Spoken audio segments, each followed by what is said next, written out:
What I really wanted to do was I wanted to be a foreign correspondent. Can you explain more by what you mean the democratization of technology? There will 100% be someone in any law firm, even a small one, who is interested in this.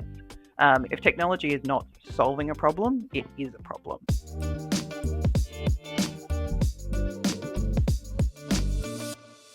Today's episode is sponsored by VXT, the phone system built for law firms. VXT integrates with practice management systems so that when lawyers make calls, their billable time and legal advice can be saved in the right place automatically. 20% of billable time goes unrecorded. A lot of that is phone calls that get forgotten about. Get some of those billables back using VXT. Go to vxt.co.nz or click the link in the description to find out more. So, welcome to the podcast, Robynna. You have an incredibly unique journey from being an IT manager to being a practice manager, a blogger, and now back into the legal world as an innovation manager at Verlata Consulting. Taking it back to the very start, what made you study a law degree but also an IT degree? Back in high school, a little while away for me now, what I really wanted to do was I wanted to be a foreign correspondent. So I wanted to do journalism and actually tell stories from war zones. And my parents said that's not a very good idea. At the time, I think it was about the flak jackets, but looking back, they probably just thought I wasn't going to be able to get a job. So I had a really close family friend, and she was a lawyer, and she was really passionate about social justice. And she kind of made me really interested in law as a career path. And then on the IT side of things, I've always just loved technology. It's always just made sense to me. It's always been something that I've been interested in trying to get the most out of. And back in the day, there wasn't a lot of places that offered that combination of legal and IT. I think it's very common these days. But when I did find that combination, it really appealed to me. And so you decided to continue on the path of the IT side of things rather than the legal side of things. How did you make that decision? Was it a hard decision or was it pretty clear? No, it was pretty clear at the time. So the way dual degrees used to work, you actually finalised one degree before you started the other. So I had finalised my IT degree and I was still doing my law degree part-time. And while I was doing that, I had a role within a law firm doing document automation. So I was able to code documents and work with lawyers with their processes and try and refine them. And I really enjoyed that kind of work. So at the end of my legal degree, I was still working within the same law firm and I did have an opportunity to do article clerkship. So it was at a time where article clerks were just kind of moving out and we were moving into PLT, but that hadn't come in yet. So for those that remember article clerks, also known as indentured servitude, it wasn't a particularly attractive proposition compared to the kind of work I was doing at the time. So just where I could see the career path leading me with IT, but having that legal knowledge, I could see very clearly where that was going to take me, and I could see I was already a fair way on that journey. Whereas if I was to move into that article clerk's role, then that was going to kind of take me back a step. So I really loved what I was doing, like literally, like I can't believe people are paying me to code documents. I love this so much. So it was clear that's where my passion was. And so with your law degree, you've kind of gone into various roles. So you've been a practice manager and an IT manager in a law firm. Do you think you were able to use any aspects of your law degree in that? Yes, 100%, and in a couple of different ways. When you're working with people, I think it's always helpful to have common ground.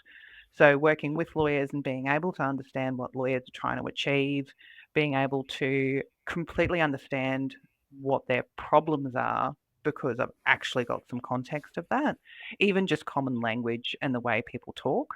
So I've always seen myself as someone that can offer a bit of a bridge between that technical language and then the legal language.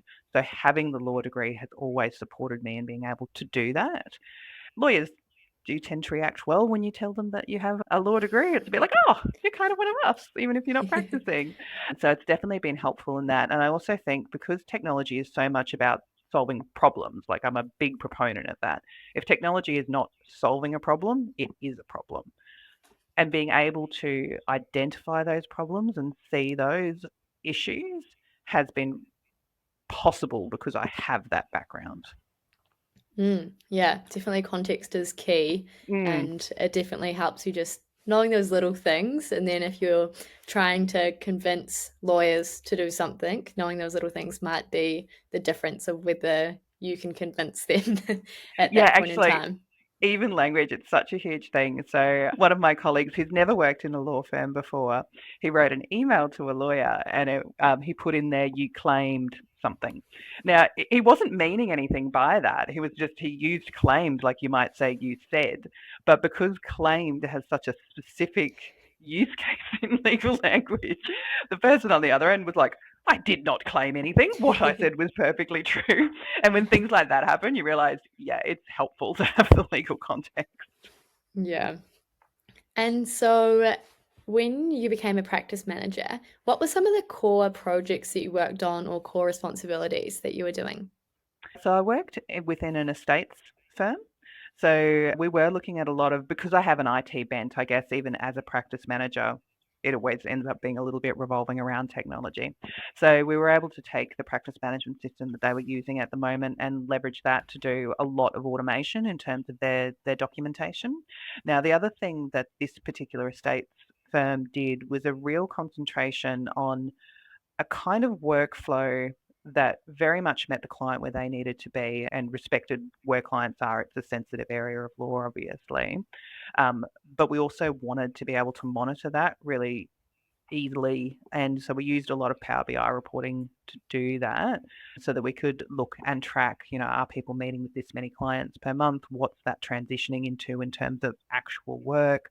Where have we had clients that we've been able to talk to them and say, look, you've come in, you think you need a simple will, but actually your needs are different to that. Let's explore some other options.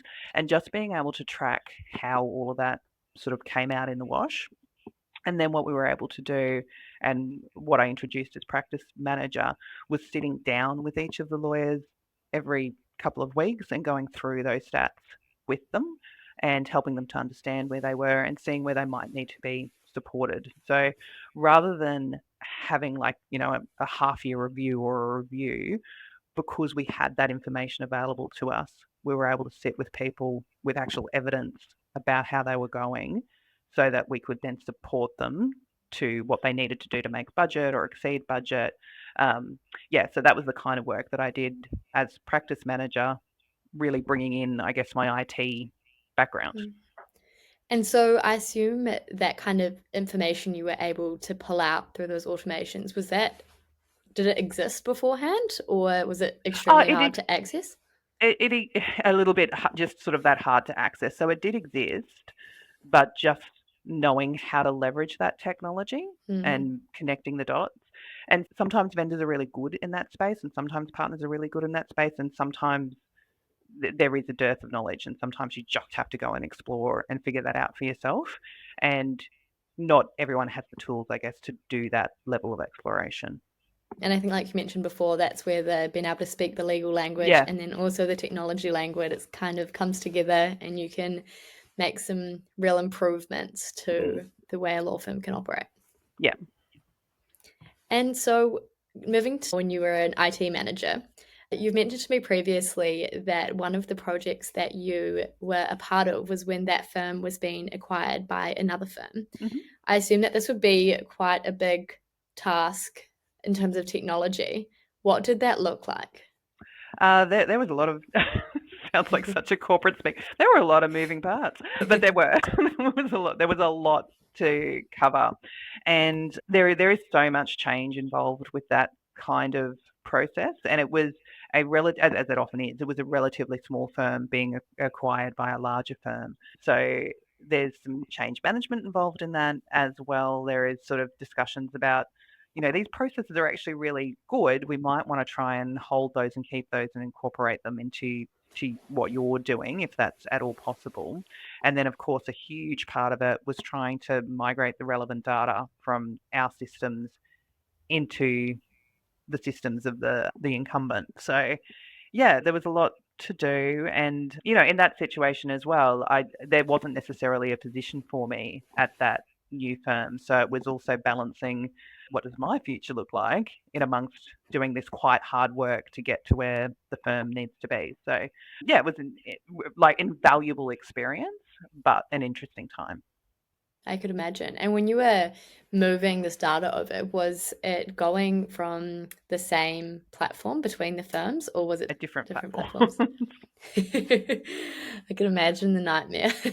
Yeah, well, it's interesting because that's kind of now what I do in my day to day, because we help firms transition from their on-prem systems mostly to cloud-based systems. So that Mm. experience of migrating something is now, it doesn't seem quite as daunting to me as it did back then. Yeah. Do you think that was kind of one of the reasons you got into the role that you're in now? Oh, no. So my transition into Verlata consulting. So I've always worked in legal firms and legal tech and in legal ops in that sort of space there.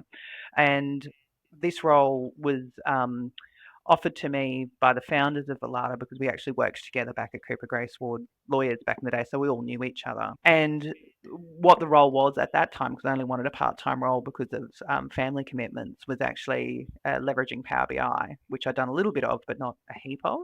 So that's actually what really attracted me to this role. But then because I'd had a lot of different experience in a lot of different law firms, it's translated really well in terms of what I do at Verlata Consulting, and I am able to add value across a lot of our verticals because of what I've experienced in the past.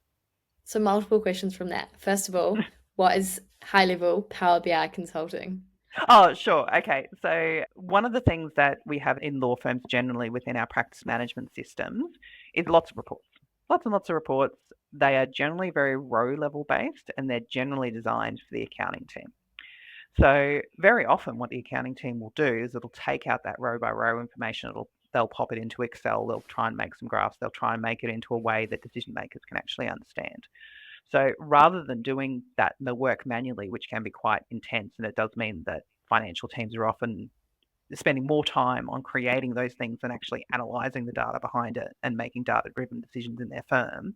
So it takes that piece and using a product called Microsoft's Power BI, which is a business intelligence product. There's lots of them out there, but we happen to use Microsoft's Power BI. It connects to your data, and then we can create reports which visually represent the KPIs and the things that are important to your firm so that you can work on what is this data telling me? What does this tell me about my firm? What decisions should I make? Rather than spending all that time collating that data. Okay. And so in your role, is that one of the main things that you're dealing with in your team at Verlata? Yeah, so our innovation team does include Power BI because that's mostly my background, but it also includes looking into generative AI with the NetDocuments PB Max product, as well as NetDocuments Pattern Builder product, which is a workflow automation tool.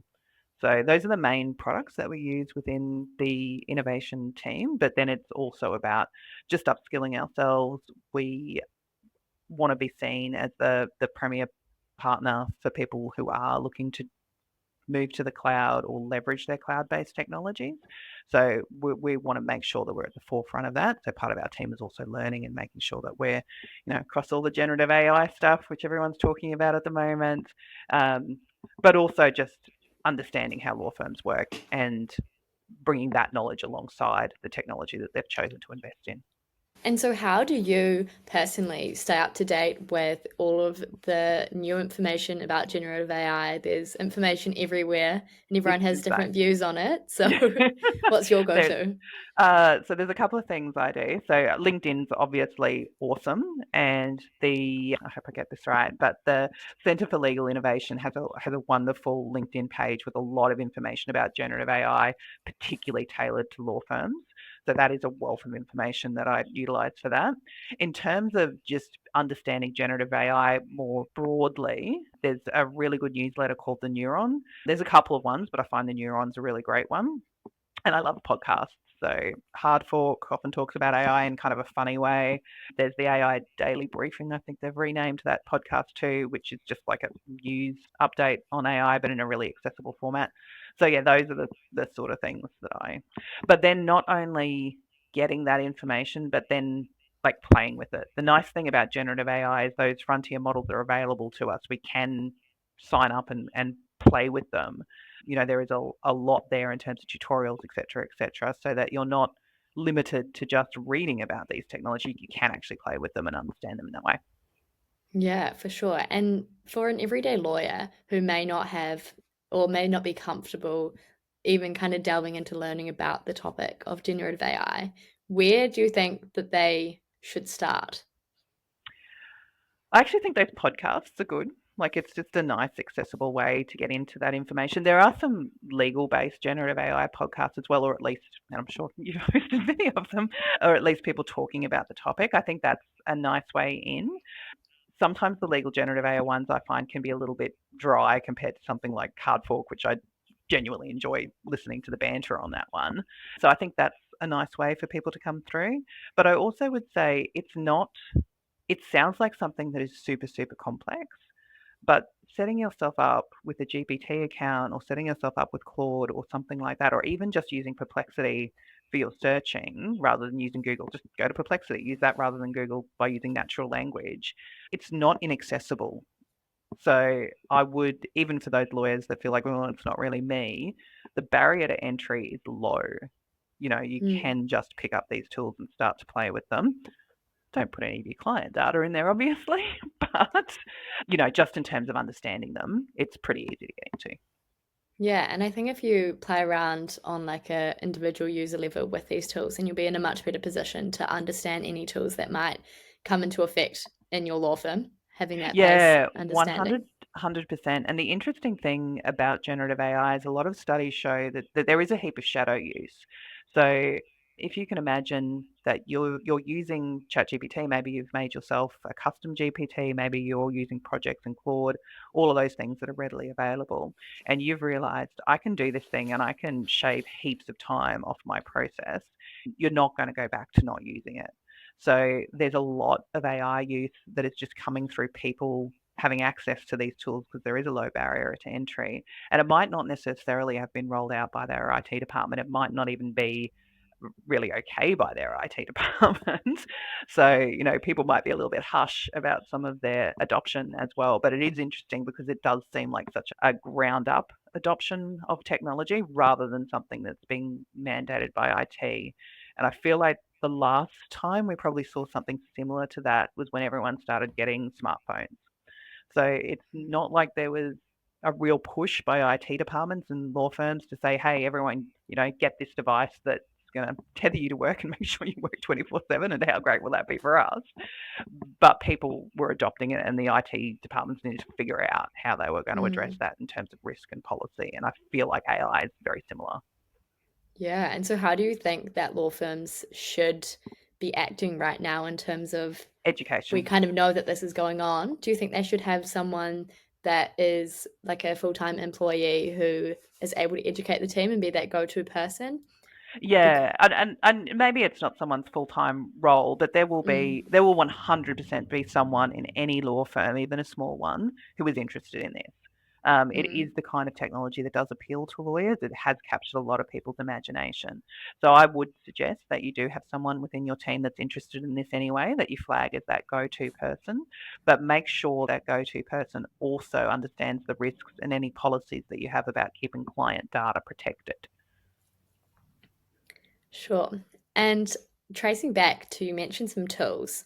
And just for people that might not be familiar with any of the tools other than what everyone knows as ChatGPT, can you share what Perplexity is? Yeah, sure. So Perplexity is okay, I'll kind of, how Google went to with Gemini, and the idea of it was we were going to ask Google natural language questions and it would come back with natural language answers.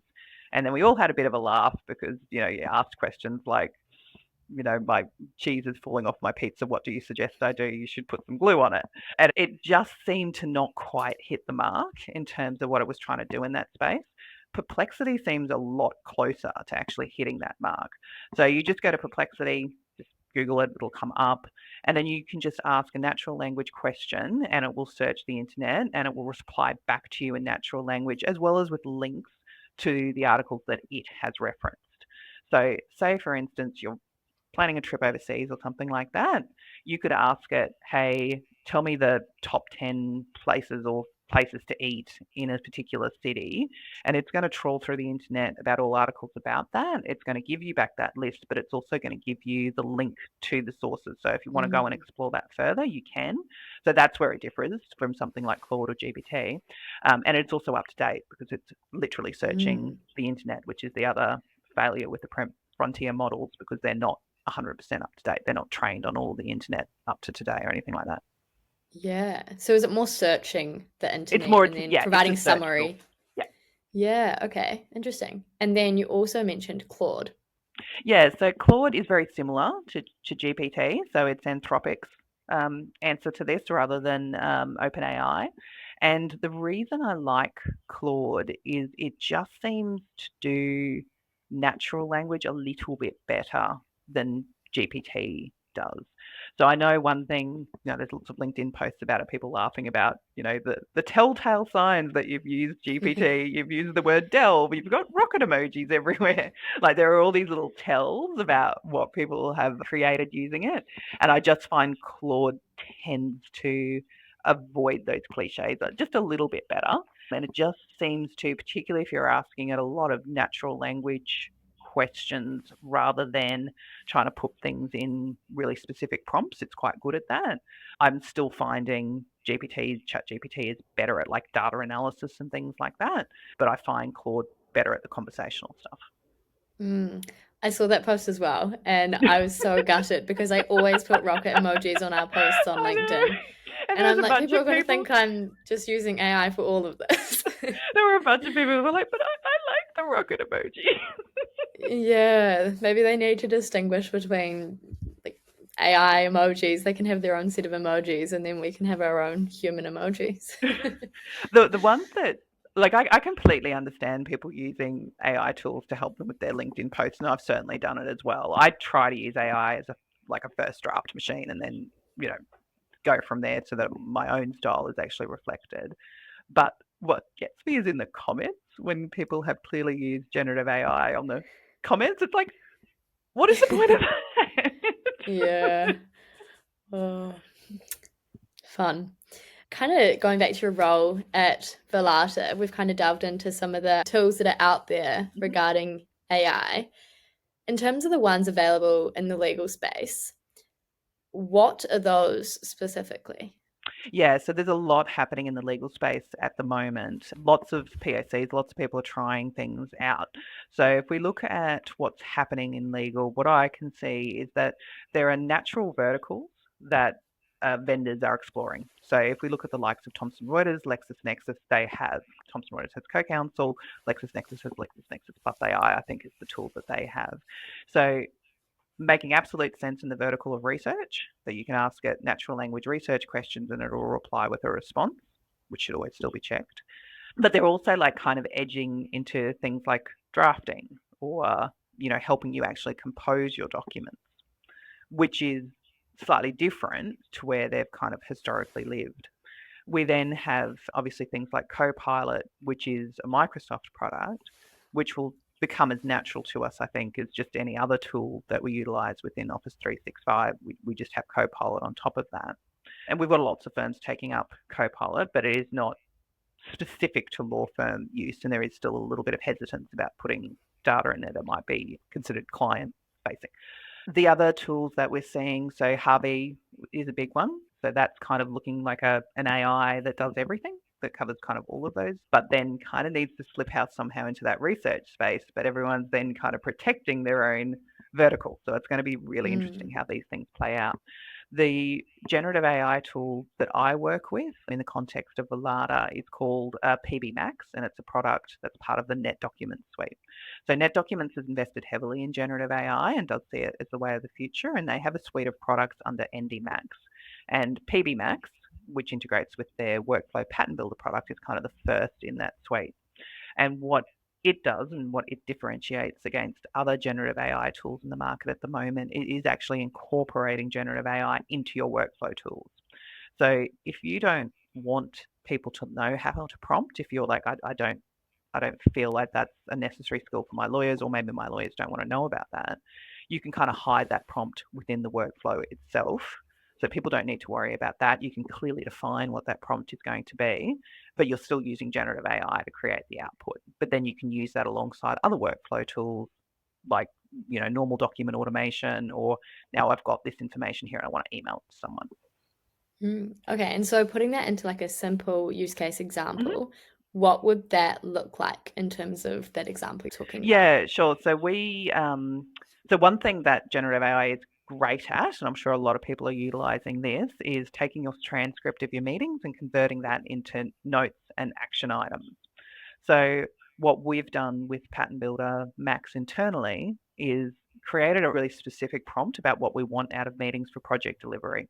So if we think about implementing a project, what we want to know is, okay, what action items are out of this, but what do we also discuss that we said was out of scope that we need to have a look at and revisit?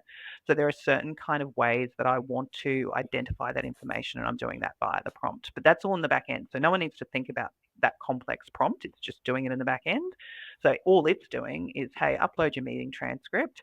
Here's your summary. I'm going to email that to you. Do you need to email that to any clients? Type in their email addresses and off it goes, and it does all that for you. So that's kind of an example of combining that generative AI in a very kind of simple workflow. And so what do you think the biggest opportunity is for law firms with AI products, and whether it be that particular product or another product? I think everyone's still finding their feet and trying to figure out how to answer that question. What I see when I'm chatting to people is people are trying out the different tools. They haven't necessarily quite figured out exactly how they're going to use them. And generative AI is interesting in that I think it has captured people's imaginations. And you can think of wild use cases, like you can think of, crazy stuff, particularly once we get down to the point where we can agentify things so that the AI is actually carrying out the tasks as well as preparing the documents themselves. But I think at the moment, what people should be doing is looking at those more low hanging fruit that can be easily achieved. Like that meeting example is super, super simple. I absolutely recognize that is a simple example, but it is something that genuinely saves time, and it is something that is realistic within tools at the moment. And it's not going to take someone days and days to write that. I wrote that with a colleague within about 5 minutes. So I think that is where the value is at the moment with law firms, is identifying those tasks that are taking people a little longer than they should. How can we apply generative AI within the context of a workflow to those? And how can we save time on those small tasks? How can we get those incremental gains rather than trying to completely transform something? And so when people are coming to Verlata and they're coming to your team or one of your team members' areas of the business, what are they coming for? Do they want to ask you, how can we implement AI? Or obviously you've got the other piece of the puzzle, which is implementing Action Step and NetDocs. So perhaps we can use your team more specifically. And why Sure. are they coming to you? Yeah. So what we are noticing with PBMax and Pattern Builder in particular, so firms will be coming to us to implement like a whole of firm solution in Net Documents, and Action Step is the PMS that we implement. And often incorporating something like PBMax is too much change at once for those project implementations. So those clients might come to us after a period of time, say, we're now settled, would like to know how we can leverage these tools better, what's on the horizon, what's happening. And at that point, we might have a chat to them about Pattern Builder and PBMax and how that might fit in. The other thing that we have is, as I said before, I think like a lot of people at Verlata have worked in law firms. So we do have good connections and relationships with people. So people know that they can come to us just for a bit of a chat about what's going on in the space. So some people will come to us that way. And then we also have a product to help people identify any of those areas in their firm that are ripe for improvement. And maybe that looks like a generative AI solution, but maybe that's something else. Maybe people are using the wrong tool for something. Maybe it's just a process change. So we do try and be holistic in the way that we work with our clients. And what size firms come to you? Do you think that this is Oh, applicable all of for them. firms from one to Yeah, no, it's a yeah. really wide range. And that's because Action Step's a practice management system that is very scalable. So we have lots of smaller firms using Action Step. We have lots of bigger firms using Action Step as well. Net Documents is the same, really. Like you can scale up to thousands and thousands of users. There are firms using it that might be 4 or 5 people. And I think kind of ties way back to what I said in the beginning about being interested in law from a social justice perspective. And I feel does come into that because of these cloud-based solutions that are so scalable. It does mean that we can democratize technology in a way that wasn't possible when we had to have on-prem servers and you had to have an on-prem team and all of those things. So I do see that being able to sort of expand things like access to justice for everyone because those tools become so much more available to everyone. So that's kind of where the tech and the legal in that aspect meet for me. Yeah. And so can you explain more by what you mean the democratization of technology? Big word there. Yeah, I had to so make sure I said it right. it's a bit of a handful. So back in the, like when I was first IT manager, it was back in the day where you kept your servers on site, so you needed to have a team that was looking after those servers. You were dedicating a lot of time to just keeping the lights running because you had to. That was the model. And what that meant was that larger firms that had the capacity and the budget to do that always had much better technology than the firms that didn't. Once cloud-based technology, and because that is just inherently scalable, came more on the scene, it meant that smaller firms had better access to those tools and that technology. And what I would like to see is that continue. Even though these frontier models are really easy to access, it is those larger firms that at the moment are implementing their POCs that have innovation teams that are really looking into generative AI in a way that might not be as accessible for smaller firms. And I guess what we would like to do at Verlata is to be able to support firms of any size that are exploring that and feel like they have an avenue to do that. So that's kind of where I mean about the democratization of technology, that it's available to everyone no matter your size. And do you think there's anything that technology companies can do to support that? Yes, I think it's always really helpful when there are focus groups and user groups and where people are those vendors are really listening to their clients of all sizes. I think that is something that vendors can definitely do. Our role at Verlata sort of sits between the vendor and the client.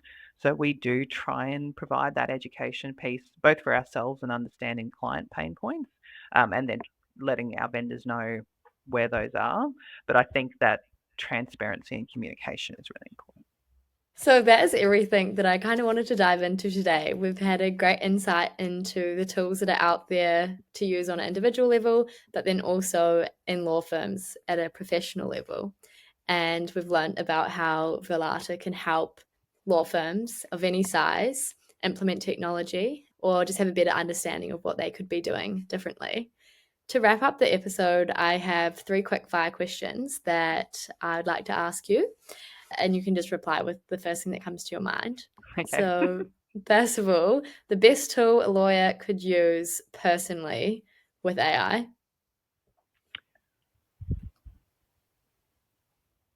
I really like Perplexity, to be honest. So a use case for a lawyer for that might be I'm wanting to find out a bit more about my client, that I need to understand what they do. Give me a summary from their website that outlines what my client does in this particular area, and it will give you a good summary that you could potentially utilize within a document to that client. Super helpful. And my next question was what the best tool a lawyer could use professionally, but that kind of answered that one. So we could flip it and do it in a non-professional context. So you every day, what would be your favorite AI tool? So I actually wrote a LinkedIn post about this. So I have young kids and they still bring home paper invitations to things. And if you've got an iPhone, you can take a photo of that and you can use the focus text feature.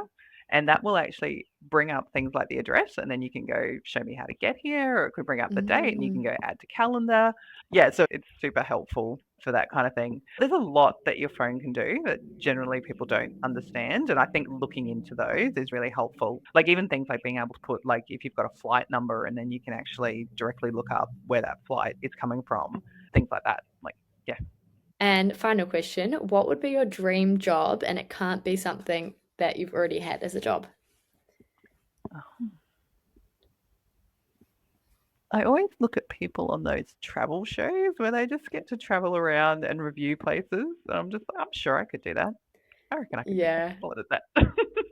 My dream growing up was to be on an Amazing Race, but then I kind of watched it more when I was older and realizing that you have to run around these like hot countries with a backpack, sprinting the whole time, not being able to really take it in. I've kind of gone back on that idea. But yeah, I'm in the same boat. It'd be awesome to be able to Yeah, just travel paid around, to review places. travel and give Yeah. people the opinions about that. Yeah, sounds good. Yeah. Sign me up. Yeah. Awesome. Well, thank you so much, Robyna. If people would like to get in contact with you or Verlata, how can they do that? So if you want to be in contact with me specifically, LinkedIn's probably the best option, and just connect or follow. In terms of Verlata Consulting, probably go to our website. So just look up Verlata Consulting, it will take you there. And then there's an opportunity there to contact us with any questions or anything you need there, and that will get to the right person at Verlata. Amazing. Thank you.